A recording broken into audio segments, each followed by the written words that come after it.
Merci d'être avec nous sur iRadio, ITV, emedia.sn. Bonjour à toutes et à tous. Bienvenue dans le JDD, le jeu du dimanche, qui reçoit ce 29 septembre 2024 l'honorable député Abdou Mbow.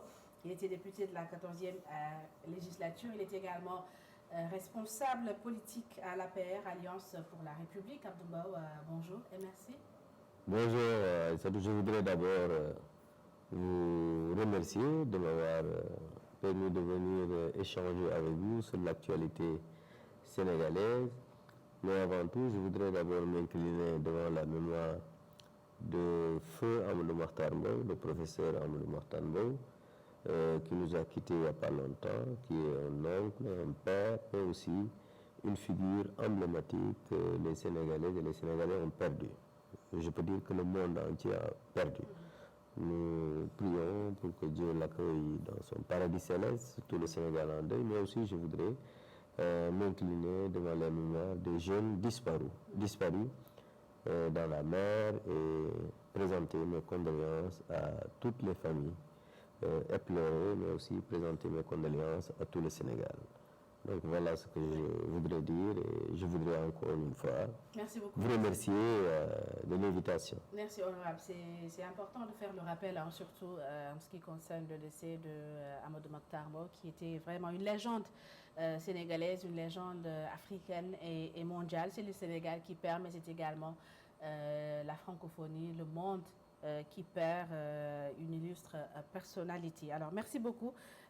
Pour démarrer cette émission, honorable député, le Premier ministre et quelques membres du gouvernement ont fait face à la presse jeudi 26 septembre pour partager des résultats de l'état des lieux qu'ils ont fait depuis leur prise de pouvoir le 2 avril. Alors, le nouveau régime accuse votre gouvernement, le régime de Macky Sall, d'avoir sous-évalué la dette publique et le déficit budgétaire durant la période 2019-2023. Comment répondez-vous à ces accusations?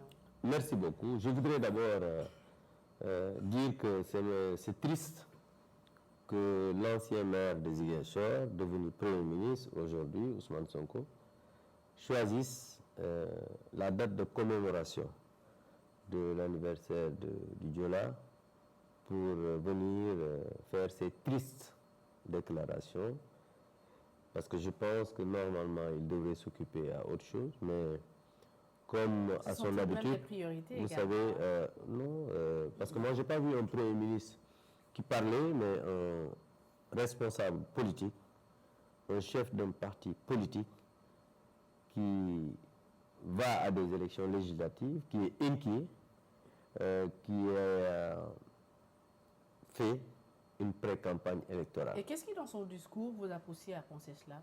Parce que, vous savez, le Premier ministre a un problème, lui, avec la gestion des affaires publiques, parce que depuis qu'ils ont pris le pouvoir, ils sont dans le reniement, ils sont dans l'apprentissage, ils sont sans projet, parce que je le dis, pas dans le vent, mais ils ont vendu du vent aux Sénégalais parce qu'ils avaient dit qu'il avait un projet. Ils avaient dit qu'ils avaient une direction. Ils avaient dit qu'il avait tracé un cap. Mais 6 mois après leur arrivée au pouvoir, on n'a pas vu de cap. Le Premier ministre n'a pas fait sa déclaration de politique générale. On n'a pas vu un programme qu'ils ont présenté aux Sénégalais. Ils n'ont pas, s'il vous plaît, non pas, ils ont été élus à cause de la manipulation, à cause des insanités qu'ils ont toujours fait, à cause des contre-vérités qu'ils ont toujours racontées aux Sénégalais, et tout ça les a rattrapés, parce qu'ils avaient dit qu'ils allaient présenter le projet, ce qui n'est pas encore fait. Vous n'avez pas vu le projet, je ne l'ai pas vu, aucun Sénégalais ne l'a vu. Un livre intitulé Le projet, dans lequel ils ont moi, je ne parle pas de livre. Vous savez, on est dans un pays normal. Quand on a un programme et qu'on est élu, le sérieux voudrait qu'on aille devant la représentation nationale ou bien même devant les bailleurs pour dire que voilà notre programme. Ça, c'est un. Avoir un référentiel public. Le référentiel sera publié le 7 octobre, c'est ce qu'ils ont dit la dernière fois. Sera, c'est le futur, oui. Encore une fois de plus. Moi, je parle de... Non, mais s'il vous plaît, veuillez m'écouter. Vous savez, vous avez dit sera publié. Mais je pense, quand on est élu au nouveau régime, on dit qu'on va changer les choses. On dit qu'on a un programme. La première chose à faire, c'est d'abord, quand on vient avec une LFI qui avait été déjà votée, au régime dont on dit qu'il a pillé le pays, mais la première chose, c'était d'abord de faire un cadrage et de faire au moins une loi de finances rectificative, ce qui n'est pas encore fait. Aujourd'hui, Ousmane Sonko et son président de la République sont en train de travailler sur la LFI 2024 qui a été votée par notre régime. Les programmes qui sont en train de dérouler, ce sont nos programmes. Ils n'ont enlevé ni agence, ni direction, encore moins quelque chose qui peut être significatif par rapport à leurs orientations. Moi, c'est maintenant. Mais est-ce qu'il est plus prudent pour eux de procéder tel Mais je suis totalement d'accord. Je suis totalement d'accord que quand on arrive comme au nouveau régime, il faut faire l'état des lieux. Mais il faut le faire. Et d'ailleurs, c'est le code de transparence qui l'exige. Vous savez, je suis totalement d'accord, mais ils ont même été forclos par rapport au délai de dépôt au niveau de la Cour des comptes. J'en reviendrai. Aujourd'hui, vous avez parlé par rapport à la reddition des comptes. Mais vous savez, Aïssatou, la reddition des comptes, mais c'est normal. On ne peut pas gérer un État pendant 12 ans. Qu'il y ait un changement de régime et que les gens s'opposent à la reddition des comptes. Mais ça, c'est un exercice démocratique, c'est un exercice normal. Mais je pense que faudrait-il que cela se fasse dans les règles. Oui, avant d'en venir à la reddition des comptes, je voudrais que vous nous disiez aujourd'hui s'il y a des choses que vous réfutez dans ce que le Premier ministre et certains membres du gouvernement ont dit la dernière fois. Totalement, je dis bien. Par rapport au discours du Premier ministre, je voudrais faire remarquer quelque chose qui est très important. Moi, je suis à l'Assemblée nationale, je suis un député. Depuis 2012, je fais partie des personnes qui ont le privilège de voter les budgets de la République, comme LFI, comme LFR. J'ai aussi le privilège de participer au contrôle de l'action gouvernementale, parce que depuis 2012, chaque trimestre, l'Assemblée nationale reçoit le rapport d'exécution trimestriel du budget voté. Ça, c'est un. Deuxièmement, vous savez qu'après l'exécution d'un budget, il y a ce qu'on appelle les lois de règlement. On fait des lois de règlement qu'on envoie à la Cour des comptes. Les comptes administratifs sont envoyés ensuite avec la loi à l'Assemblée nationale et on vote les lois de règlement. Aujourd'hui, à l'heure où nous sommes, les lois de règlement de l'année 2019, 2020, 2021 ont été votées à l'Assemblée nationale. Ça, je voudrais qu'on le dise. Est-ce que c'est ce qui garantit la transparence dans l'exécution et dans la gestion de ces budgets? Avant le vote de la loi de règlement, c'est la Cour des comptes qui vérifie, qui donne le cutus à l'Assemblée nationale avec les comptes administratifs pour qu'on vote les lois de règlement. Parce que tant qu'il n'y a pas le visa de la Cour des comptes avec les codes administratifs, on ne peut pas voter la loi de règlement. Et la loi de règlement 2022 a été envoyée à l'Assemblée nationale. Et si vous vous rappelez, lors de la convocation de la session extraordinaire, on avait même programmé le vote de la loi de règlement 2022 qui a été par la suite retiré pour des raisons politiques que nous savons tous. Mais non, je continue. C'est pour éclairer je continue par rapport. Peut-être de certains auditeurs ou spectateurs, ou moi-même en tant que journaliste. Quelle est l'importance, quel est le rôle de cette loi de règlement dans la transparence et l'exécution correcte du budget? Elle est principale. Parce que quand on parle de la loi de règlement, c'est quand on vote une LFI, c'est-à-dire une loi de finances initiale, et ensuite des LFR, s'il y en a dans l'année. Maintenant, quand on finit d'exécuter le budget, on a besoin de savoir est-ce que ce qui a été voté a été exécuté normalement, oui ou non. Est-ce qu'il n'y a pas de l'argent qui a été détourné, oui ou non. On a voté 1000 francs, est-ce qu'on a exécuté les 1000 francs? Et si on a exécuté 800, qu'il reste 200, où se trouvent les 200? Voilà. Donc cela veut dire que techniquement, il n'y a pas de détournement possible. Non, je te dis, non seulement il n'y a pas de détournement possible, mais je vais revenir. Ça, vous pouvez pas nous non, mais attends, non, je parle pas. Non, attends, je ne dis pas, excusez-moi, je ne dis pas qu'il n'y a pas de détournement, mais je dis qu'aujourd'hui, dans ce qui concerne l'État central, ce que Ousmane Sonko a dit ne peut pas relever de l'utopie. Et j'en viens pour expliquer. Vous savez, le FMI, il a parlé de maquillage de chiffres, vous avez entendu. Oui. Ça, ce sont des mensonges d'État si c'est vrai. Mais aujourd'hui, je vais vous expliquer. Vous savez, le Fonds a fait sa dernière visite au Sénégal pour l'ancien régime en octobre passé.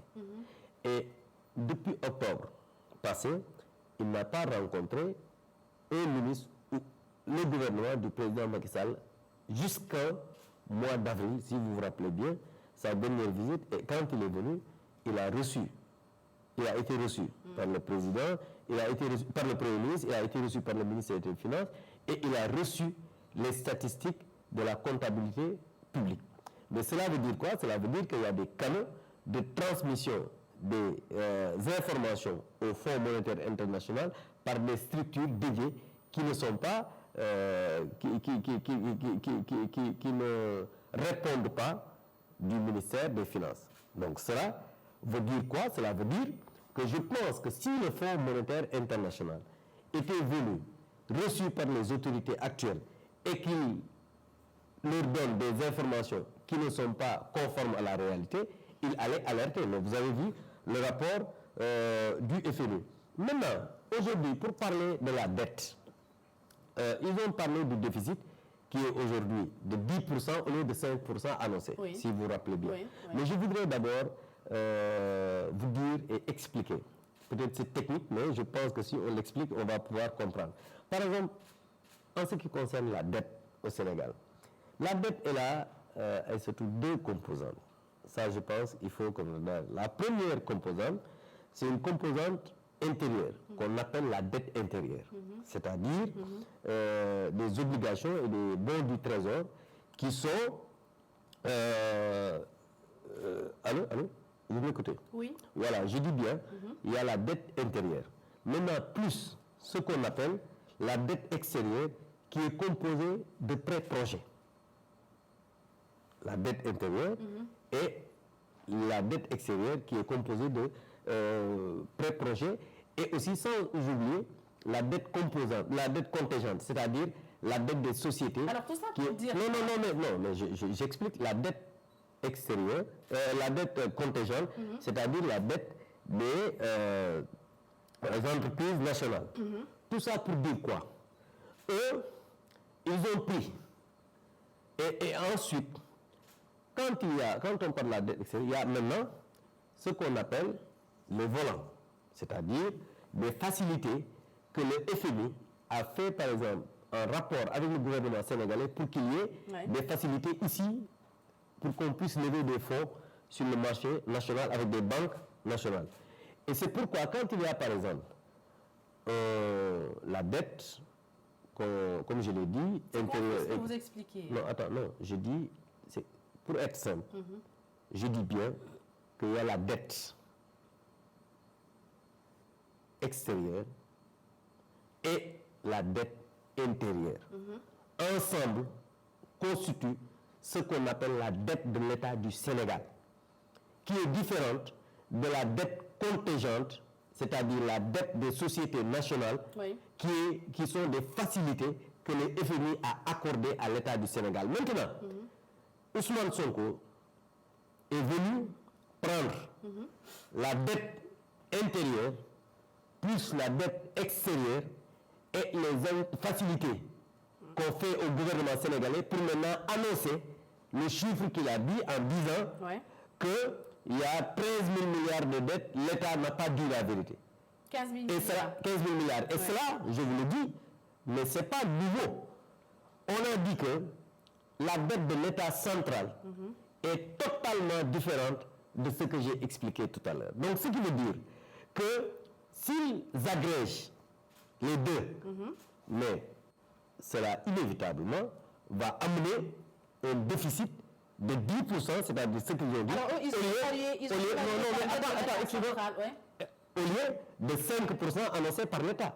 Donc je pense que ça, c'est pas nouveau, Aïssatou. Les gens l'avaient dit depuis très longtemps. Mais aujourd'hui, comme lui, il est dans la manipulation. Il est tout le temps en train de vouloir faire de la politique politicienne.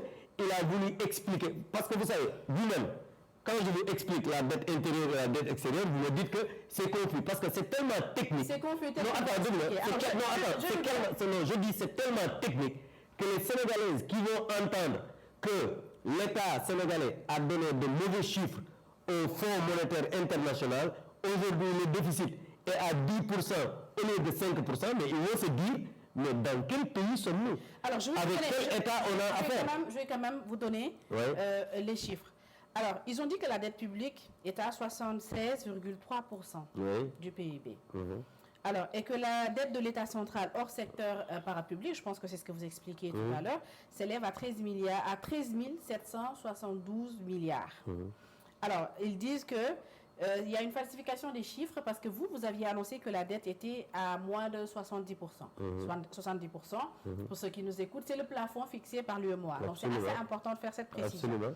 Et que il y a 1892 milliards de dettes supplémentaires. Ça, c'est le volant dont je parlais tout à l'heure. Contractées sans être déclarées ni aux Sénégalais. C'est pas vrai. C'est ce que je dis. Les 1800 milliards dont il parle, ce sont des facilités et c'est de l'argent qu'on lève ici avec les banques nationales. Ça, le ministre des Finances, non mais... Comment ça se fait qu'il n'y ait pas de traçabilité? Non, mais mais bien sûr qu'il y a de la traçabilité, mais aussi, comme je vous l'ai dit, ça n'a absolument rien à voir avec les revues que font le Fonds monétaire international. Et ça, c'est ça la vérité. Et le ministre des Finances, Moussa Faba, à l'époque, à l'Assemblée nationale, devant tout le monde, vous pouvez peut-être chercher les archives, mais il l'a expliqué de fort belle manière pour que les Sénégalais puissent comprendre ça. Le ministre Moussa Faba lui-même, lors de sa passation de service avec le ministre des Finances et du Budget actuel, il lui a fait comprendre qu'il lui transmettait une situation financière compliquée.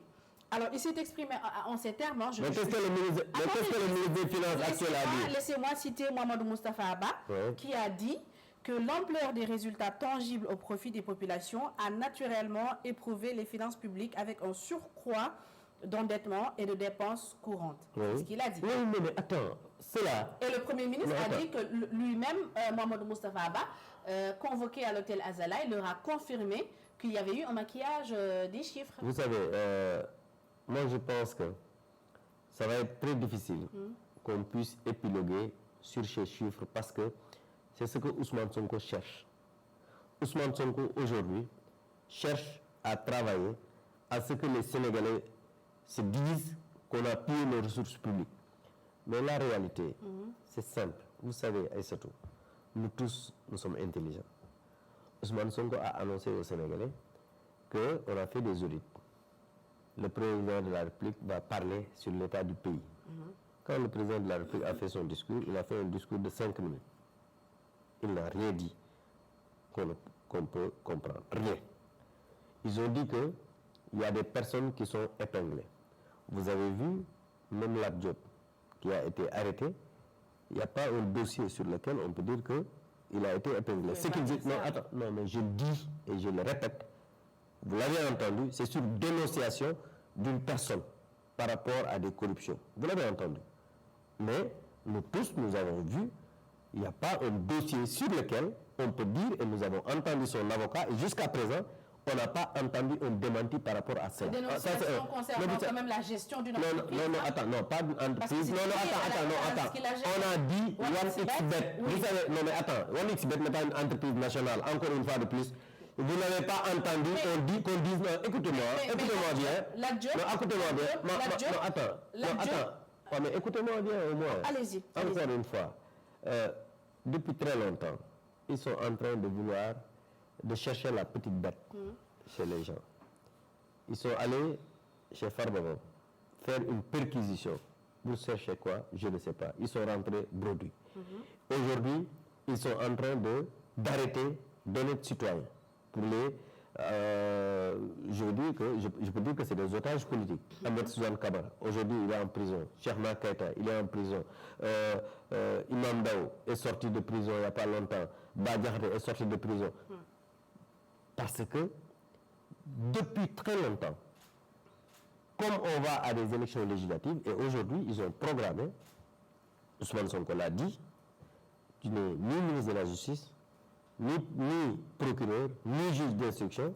C'est toi qui annonces des arrestations, c'est toi qui annonces des poursuites, c'est toi qui annonces le moment où des poursuites seront faites. Et aujourd'hui, comme on va à des élections législatives, ils ont programmé d'arrêter des gens parce que ils pensent que ces personnes peuvent aujourd'hui faire gagner leur formation politique au niveau des élections. C'est qui, par exemple? Mais énormément, aujourd'hui, ils ont un programme défini. Non, mais attends, moi je ne serai pas là à dire des noms, mais il faut que les Sénégalaises et les Sénégalais savent. Mais ce que vous dites est assez grave. Quand vous dites qu'ils ont programmé d'arrêter des personnes qui pourraient leur... Vous savez, c'est tout. Moi, je suis un journaliste comme vous. Ce que je dis, ce n'est pas grave. Je suis un homme politique. Et ce que je dis, je l'assume.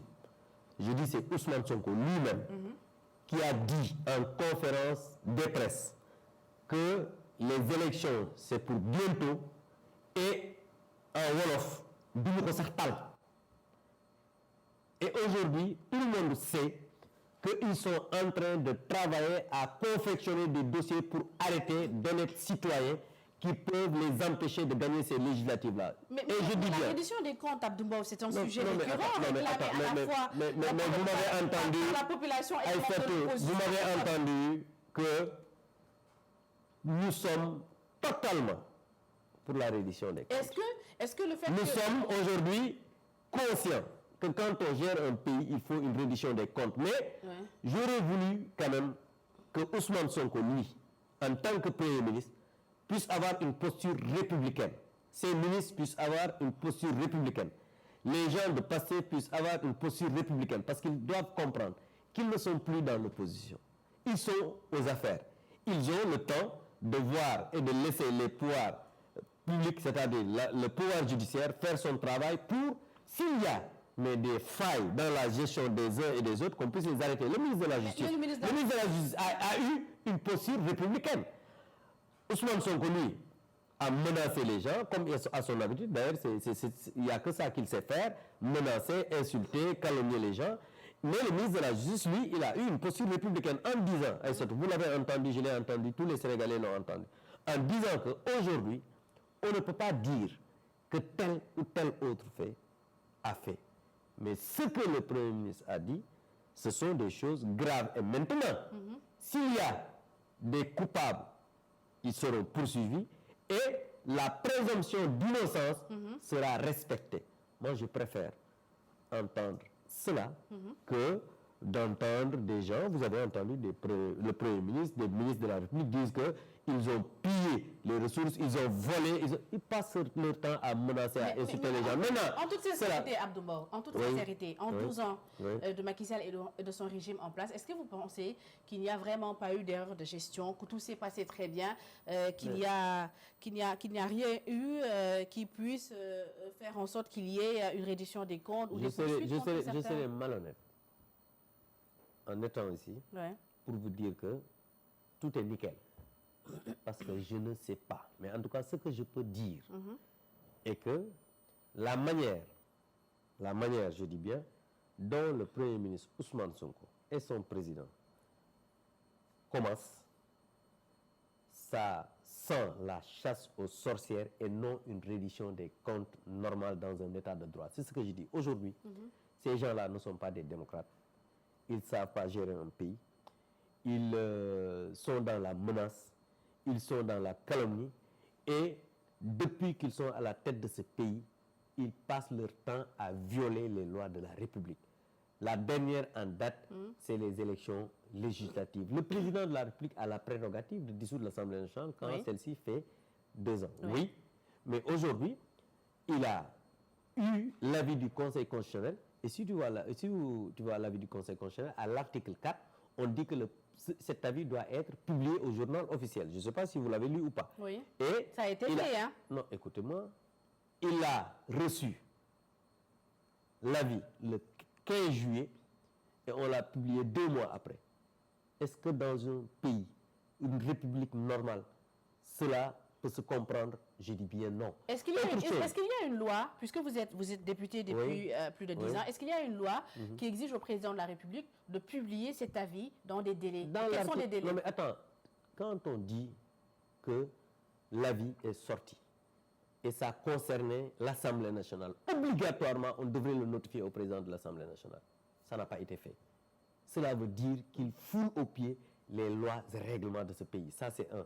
Deuxièmement, le président de la République a le droit, comme je te dis, constitutionnel de dissoudre l'Assemblée nationale. Oui. Mais aujourd'hui, avant de violer la loi électorale, on devrait s'entendre autour de l'essentiel, c'est-à-dire les délais par rapport au dépôt, l'élection, quand est-ce que cela va être organisé, est-ce qu'il y aura des parrainages pour qu'on puisse échanger sur la question, parce que ce ne sont pas, par exemple, c'est une loi.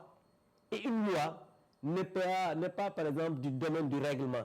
Et ils ont pris des actes réglementaires pour ne pas appliquer une loi, c'est-à-dire la loi organique. Vous voulez dire que le président a violé totalement. Il a outrepassé ses prérogatives. Et on a même attaqué au niveau de la CEDEAO, pour excès de pouvoir. Parce que, je vous le dis, encore une fois de plus, vous savez, nous sommes des acteurs politiques, mais aussi nous sommes des Sénégalais et nous connaissons les lois et règlements de ce pays-là. Quand nous lisons, honorable, quand nous lisons les décisions du Conseil constitutionnel, on se rend compte que le président, en réalité, il n'a fait qu'exécuter des directives du Conseil constitutionnel. Ce n'est pas une question d'exécuter les directives, oui ou non. Vous savez, le pays est organisé. Le Conseil constitutionnel n'est pas un organe législatif. Le Conseil constitutionnel, c'est le juge des élections, comme on l'appelle. Oui. Ces avis, ce sont des décisions. D'ailleurs, on dit décide. Mais le Conseil constitutionnel est une institution qui doit aussi respecter les lois et règlements de ce pays. Parce que quand on parle de considérants, mais on fait appel à des lois, à des règlements, à des décrets qui ont été pris. Mais aussi, il y a la jurisprudence par rapport les références du Conseil constitutionnel concernant l'organisation, le processus électoral ne sont pas corrects. Je termine mon raisonnement. Je dis qu'aujourd'hui, tout ce qui a été fait par rapport au processus électoral, c'est-à-dire la date des élections, le fait d'éliminer le parrainage, les actes réglementaires, là, la caution, c'est normal. Parce que la caution, on a dit que s'il y a des élections législatives anticipées, la loi est claire là-dessus, ça c'est la Constitution. On reconduit la caution des élections passées, c'était 15 millions. Ça c'est normal. Je dis bien les actes réglementaires pour le dépôt, pour la campagne électorale, tout ça. Mais ce sont des actes réglementaires qui remplacent une loi organique. Et ça, c'est pas normal, encore une fois de plus. Ils ont violé totalement la Constitution sénégalaise et ça c'est dangereux parce que le président de la République, il a prêté serment pour d'abord dire qu'il va respecter la Constitution et faire respecter la Constitution. Le président de la République... Et aujourd'hui, on voit qu'ils sont dans le déni, ils sont dans le tâtonnement total et ils sont en train de vouloir... Le président de la République a dissous l'Assemblée. Il en a la prérogative. Mais absolument. Il a convoqué le corps électoral. Oui, mais n'oubliez pas qu'avant de dissoudre l'Assemblée nationale, le président de la République a fait un parjure. Parce que c'est lui-même qui a convoqué une session extraordinaire. C'est lui-même qui a écrit à l'Assemblée nationale, vous avez vu la lettre, qu'il convoque la déclaration de politique générale pour le 13 et le 12, il dissout l'Assemblée nationale. Vous savez, Aïssatou, jusqu'à présent, vous n'avez pas entendu un député de la majorité ou bien un membre de la majorité dire que le président de la République n'a pas les prérogatives de dissoudre l'Assemblée nationale. On ne l'a jamais dit. Il peut dissoudre l'Assemblée nationale. Mais je pense que quand on veut se faire respecter, quand on est dans un état de droit, un président de la République, sa signature, je ne dis même pas sa parole, mais sa signature est sacrée. Mais est-ce que ne pas respecter la signature d'un président de la République, il ne pas respecter sa signature, c'est un parjure. Alors, Abdou Mbow, est-ce que la majorité parlementaire qui était incarnée par l'opposition que vous êtes n'a pas une part de responsabilité dans la mauvaise gestion de cette transition assez sensible pendant que vous aviez la majorité parlementaire, l'exécutif était de l'autre côté. Est-ce qu'en bloquant certaines initiatives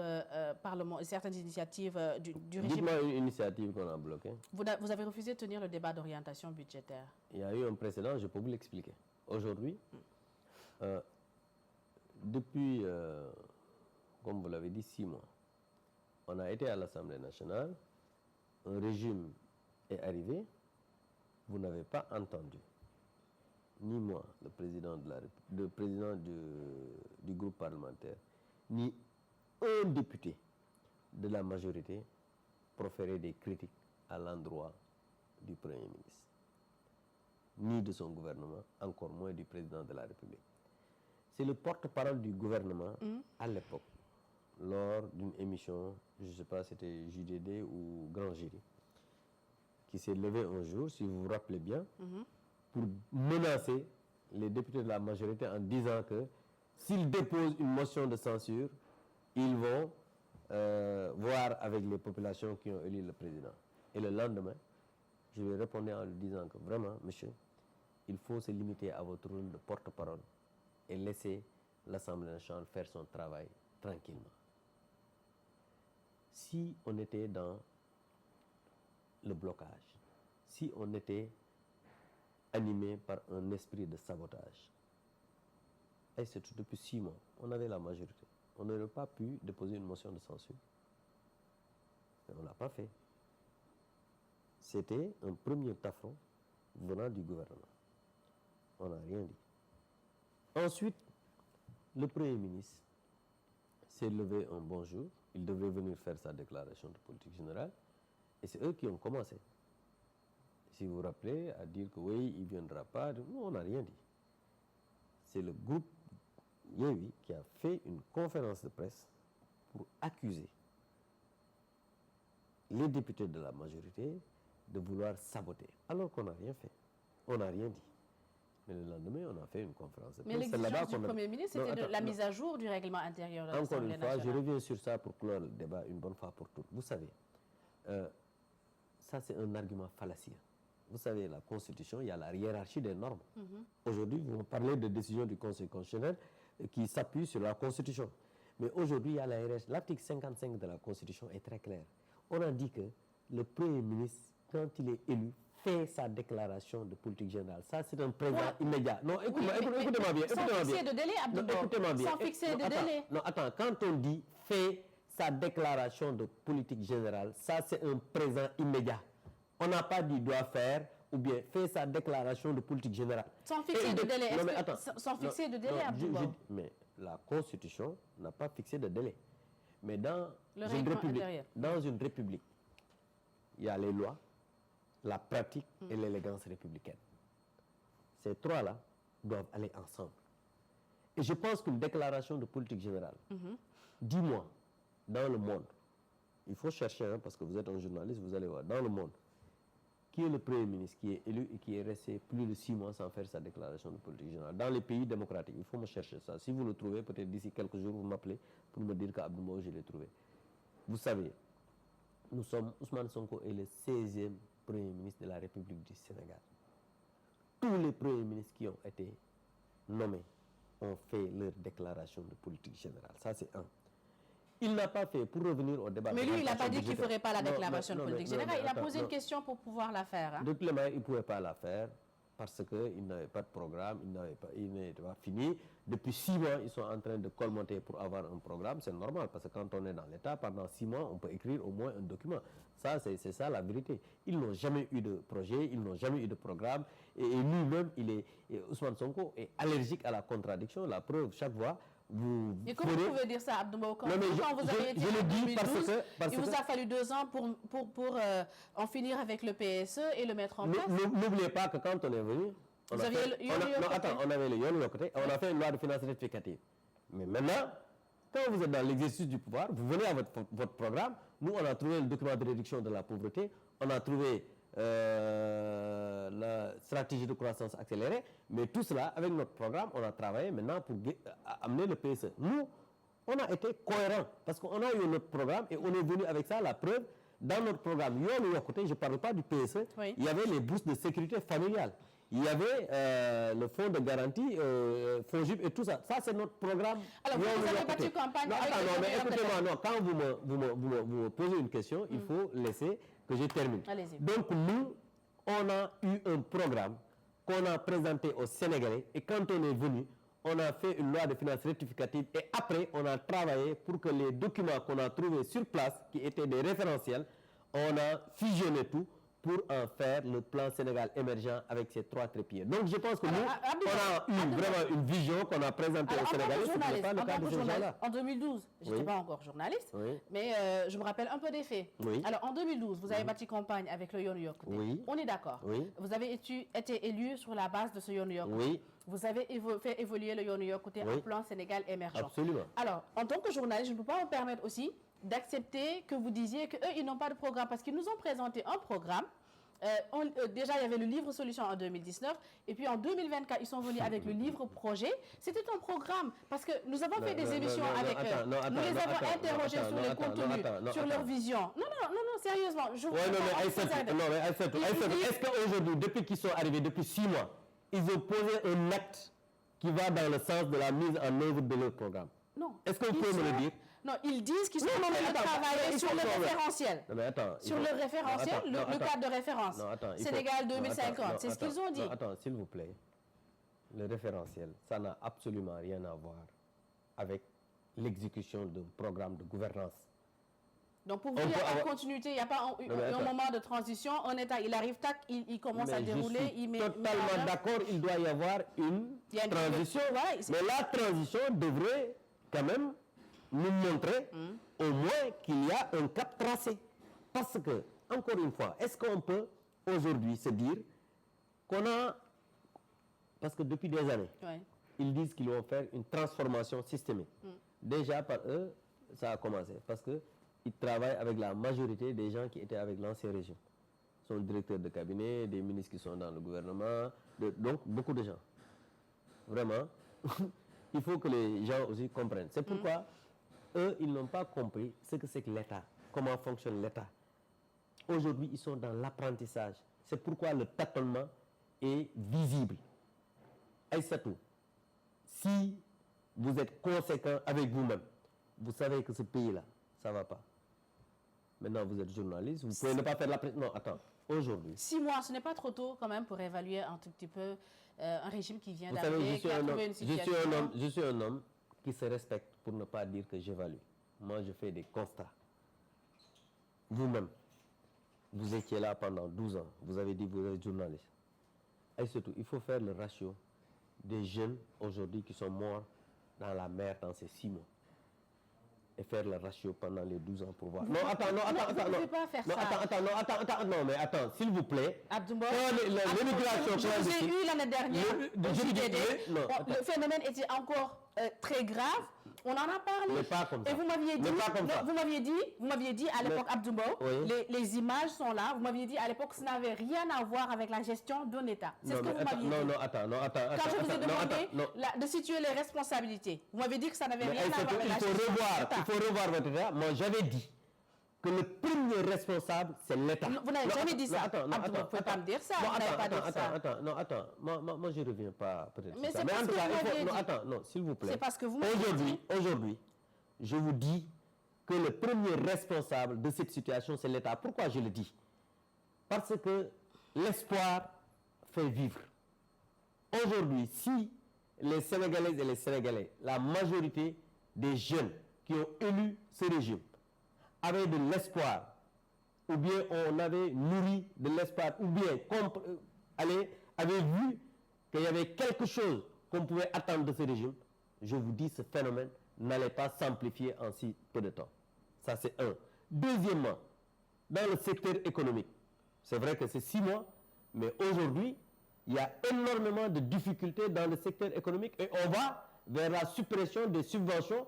Et cela va engendrer... Votre part de responsabilité, vous, en tant que régime, notre dans part cette de situation, responsabilité, vous avez forcément une part de responsabilité dans la situation actuelle. Non, vous savez, la situation actuelle, nous, on a été sanctionnés le 24. Ouais.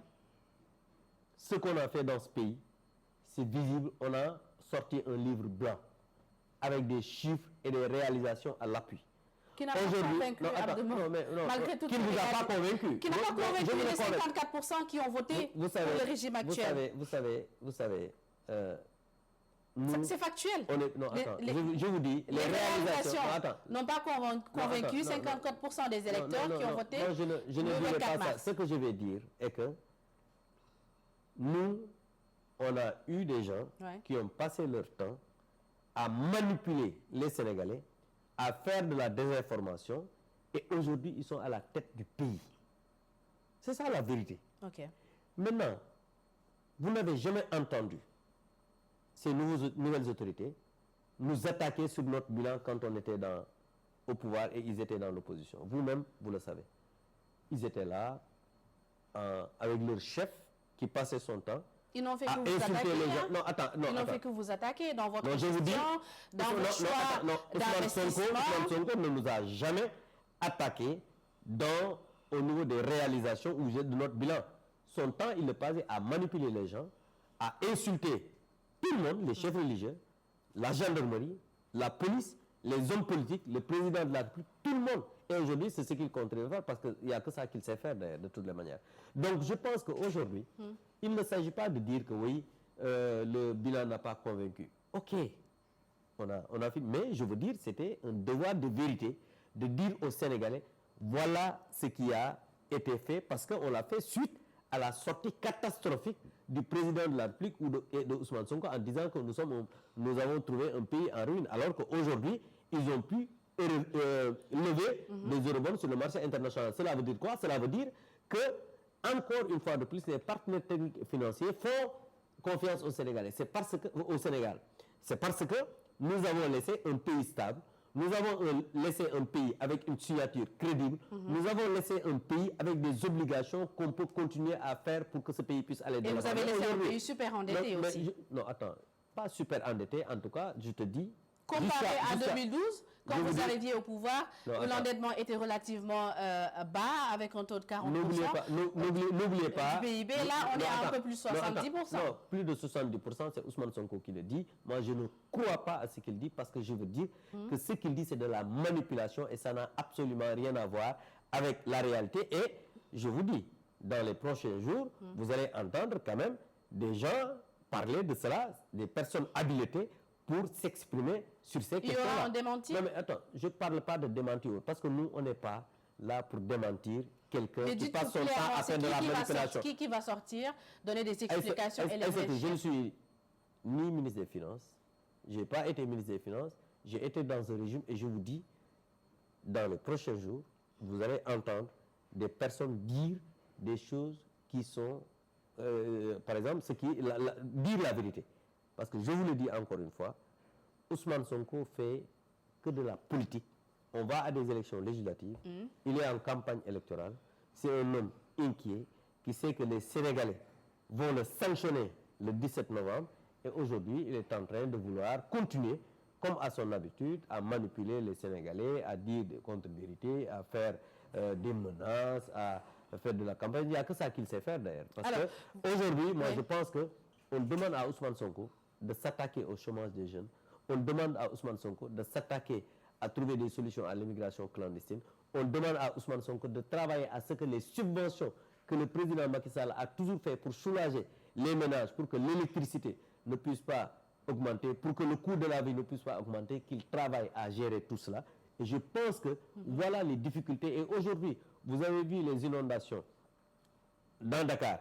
Il y a énormément de choses qui ont été faites dans la banlieue parce que avec même ces derniers jours, avec les pleux qu'il y a eu, je pense que s'il n'y avait pas des choses qui avaient été faites, moi je pense qu'on n'en serait pas aujourd'hui là. Parce que à l'époque, si vous vous rappelez bien, quand il y avait des pluies, beaucoup de populations étaient dans... attends, je vous dire... Il nous a coûté plusieurs milliers de milliards. Mais oui, c'est ça le coût. Et c'est aujourd'hui, pourquoi et donc on n'a pas sorti... a été... Attends, je vous dis, on n'a pas sorti des populations pour les faire, les héberger au CICES ou bien dans les établissements publics. Ce sont les résultats, ça c'est important. Mais aujourd'hui, donc c'est pourquoi je pense que quand il y a des difficultés comme ça, que les Sénégalais vivent, je pense qu'on devrait s'attaquer à ça au lieu de rester là, à faire de la politique et de la manipulation et de régler les problèmes au niveau de l'ONAS. Parce qu'en 6 mois, on parle de scandale et jusqu'à présent, le ministre incriminé n'a même pas eu le culot de démissionner pour laisser la justice faire son travail. Et c'est un ministre en exercice. Parce que s'il n'était même plus là, on peut dire, mais un ministre en exercice, accusé par son directeur général 3 mois après sa nomination, et qu'il y ait un scandale au niveau de cette... Et le ministre de la Justice... C'est des accusations des deux côtés aussi. Non, mais je dis... Non, mais attends. Donc, il faut dire aussi ce que Ousmane Sonko est en train de dire, ce sont des accusations. Parce que lui, il ne fait que des accusations et de la manipulation. Et encore une fois de plus, ça, ils sont en poste. Le directeur général a été limogé. On accuse le ministre. Et le ministre de la Justice à l'Assemblée nationale a dit publiquement qu'une enquête est ouverte. Bien. On n'a pas encore vu des ministres convoqués ou le DG convoqué. Bien. Alors qu'il a dit qu'il a une enquête qui a été ouverte par rapport à cela. Bien. Alors, le jury du dimanche sur Radio ITV Emedia.sn, je rappelle que nous recevons M. Abdoumaou, responsable politique à l'APR. Alors, vous l'avez dit tout à l'heure, les élections sont prévues le 17 novembre 2024. Des alliances se forment. Votre parti, l'APR, a choisi de s'allier avec le PDS. En particulier, je prends le PDS. Est-ce que c'est la continuité du rapprochement amorcé en février 2024 à l'Assemblée nationale lors du report de la présidentielle, ou est-ce que c'était juste une alliance naturelle? Mais vous savez, aujourd'hui, il ne faut pas oublier que depuis 2012, le président Macky Sall est arrivé au pouvoir en disant qu'il voudrait travailler à ce que la famille libérale se retrouve. Ça, quand même, il faut le lui reconnaître. Et vous avez vu qu'il a eu une alliance avec Idrissa Seck. On n'a jamais rompu les échanges avec le Parti démocratique sénégalais. Il y a eu un bloc des libéraux et démocrates qui s'est formé avec plus de 30 partis qui se voient, qui échangent. Il y a les Modou Diagne Fada, il y a les Omar Sarr, il y a les Lusso. C'est des partis libéraux qui se retrouvent et qui parlent depuis très longtemps. Ils sont dans l'alliance avec la paire aujourd'hui. Il y a aussi le Rewmi, je l'ai dit tout à l'heure, nous, et ce bloc-là, aujourd'hui, s'est rapproché du Parti démocratique sénégalais et aujourd'hui, on a une alliance électorale. Mais aussi, dans l'alliance électorale, on ne s'en est pas limité là. Il y a aussi des sociodémocrates parce que Adi Mergane Kanouté est à la tête d'un bloc qu'on s'appelle les sociodémocrates avec des anciens de Macky 2012. Si vous vous rappelez, il y avait une coalition Macky 2012 qui avait porté la candidature. Ça, c'est logique. Adi Mergane, il avait fait depuis longtemps. Non, juste pour quand on observe l'historique tumultueux. Mais laissez-moi juste vous relancer, s'il vous plaît. Quand on observe l'historique tumultueux, les relations entre la paire et le PDS entre 2012 et 2024, notamment avec les différents politiques qui ont même impliqué l'arrestation de Karim Meïssa Wade et de certains responsables, d'anciens responsables du PDS. Cette alliance ne semble pas telle. Mais vous savez, le problème des personnes, non, ça c'est une alliance naturelle. Vous savez, vous êtes journaliste. Est-ce que vous avez commencé à travailler ici? Aujourd'hui, vous êtes là, demain, vous êtes dans l'autre. C'est comme ça, c'est juste la vie normale d'une nation, d'une république. Des alliances se font et se défont. Aujourd'hui, vous avez vu, nous, on n'a jamais fait, comme le PASTEF l'a fait là, avoir été élu par des gens et leur dire que maintenant l'alliance est périmée, on n'a plus besoin de vous. Nous, quand... Mais plusieurs partis membres de la coalition qui a porté le PASTEF au pouvoir quand même ont manifesté leur volonté de soutenir la... Oui, mais c'est une liste PASTEF. La liste de PASTEF. Soit tu te fonds dans le PASTEF ou tu pars. C'est ça la règle là-bas parce que c'est de la dictature. Encore une fois, je vous dis, ce qui se passe, nous, on a mis au devant de la scène l'intérêt du pays. Parce qu'on s'est dit que donner une majorité à... ces autorités qui sont en place, serait installer une dictature dans ce pays. Et quand on voit l'historique entre vous... Laissez-moi vous relancer, s'il vous plaît. Ne parlez pas de l'historique. Attendez, laissez-moi, s'il vous plaît, vous dire. Vous relancer. Quand on voit l'historique de ce qui s'est passé pendant ces 2 mois de cohabitation à l'Assemblée nationale, l'historique, c'est qu'ils ont leur vision. Vous avez une vision différente de la leur. Ils ont proposé de dissoudre des institutions. Vous avez refusé parce que cela n'entrait pas dans votre vision. Quand on voit cet historique, est-ce que ce serait rassurant aujourd'hui d'aller dans le sens de donner une majorité à une opposition pour qu'il y ait une cohabitation? Est-ce que notre classe politique est prête? On est dans une démocratie ou une dictature? Oui, on est dans une démocratie. On est dans une démocratie ou une dictature? Ce n'est pas pour... on est dans une démocratie, mais... Donc aujourd'hui, laissez les Sénégalais... Entre 2012 et maintenant, vous avez tout fait pour avoir la majorité à l'Assemblée nationale, une majorité confortable. Mais c'est pas on a tout fait. Les Sénégalais nous ont donné une majorité. Mais aujourd'hui, nous, on n'a pas confiance à ces autorités. On pense que s'ils ont une majorité, ils vont continuer à gâcher ce pays-là. Ils vont continuer à isoler le pays sur le plan diplomatique. Est-ce que vous avez la maturité nécessaire pour mettre les questions politiques de côté et gérer correctement avec le régime en place? Mais respectez-nous. Non, c'est une question que je pose, c'est pas un manque de respect, c'est juste une question. Quand vous dites que vous avez la maturité, aujourd'hui, ce qu'il faut demander, est-ce que sont la maturité? C'est ces gens-là. Non, c'est les deux. Si j'étais là, j'allais leur poser la même question. Est-ce que on a géré pendant 12 ans, moi qui vous parle, j'ai fait 3 mandats parlementaires. 3 mandats parlementaires. J'ai plus d'expérience étatique. Ce n'est pas une question d'expérience. C'est important. Mais ce n'est pas une question d'expérience. C'est important. L'expérience fait la différence. Ça, c'est le français qui l'a dit. Ça n'a absolument rien à voir avec quelqu'un qui ne sait pas comment fonctionne l'État, qui ne sait pas comment fonctionne l'administration. L'expérience donne à la personne une sagesse qui lui permet de mettre au devant les intérêts du pays. Et c'est là où nous sommes aujourd'hui. Il faut voir la coalition composée par Takuwal au Sénégal.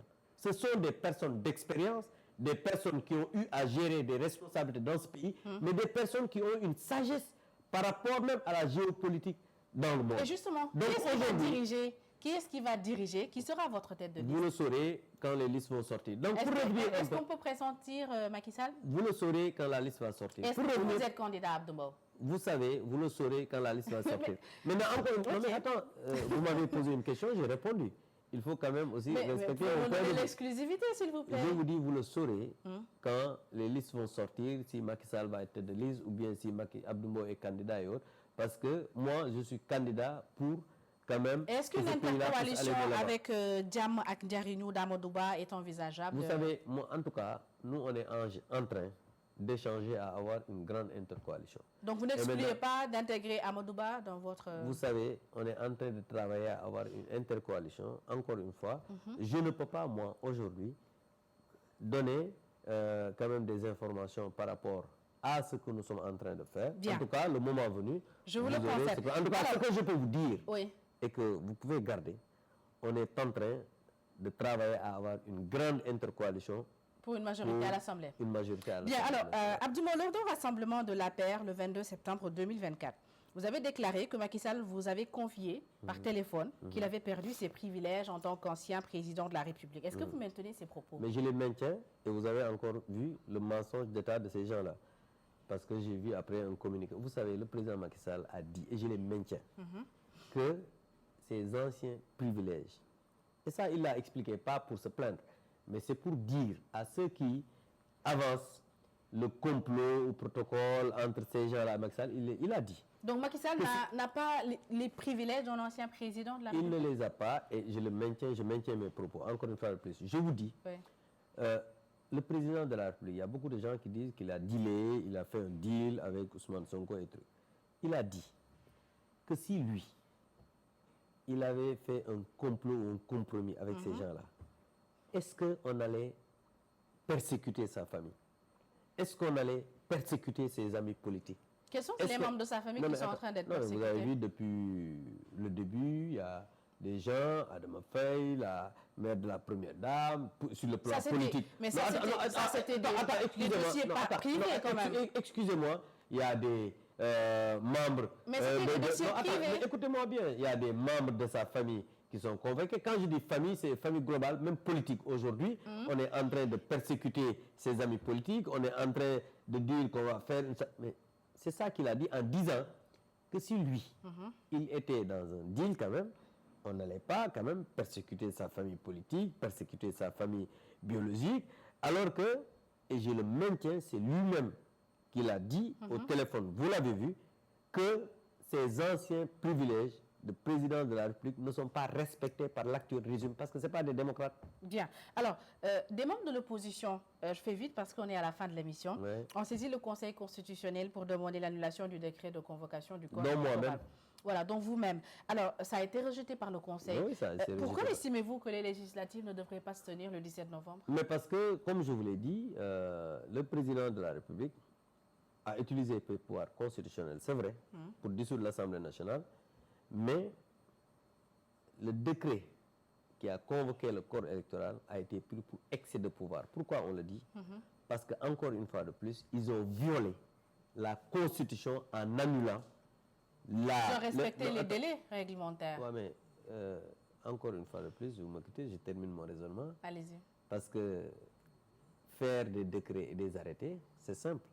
Mais violer la loi pour les faire, c'est ce qu'ils ont fait. C'est pourquoi on a... Mais comme nous sommes des républicains, nous sommes des démocrates, nous n'allons pas faire comme eux. Vous avez vu qu'on a déposé une marche. C'était avec des organisations de la société civile pour qu'on puisse aller à la place de la nation. Le préfet a rejeté la demande, ça devrait se tenir ce vendredi. Mais il dit qu'il vous a proposé un autre lieu pour tenir cette marche et vous avez refusé. Mais attends, il nous a proposé ça le vendredi matin pour qu'on délocalise dans l'après-midi. C'est quand même ça, c'est de la farce quand même.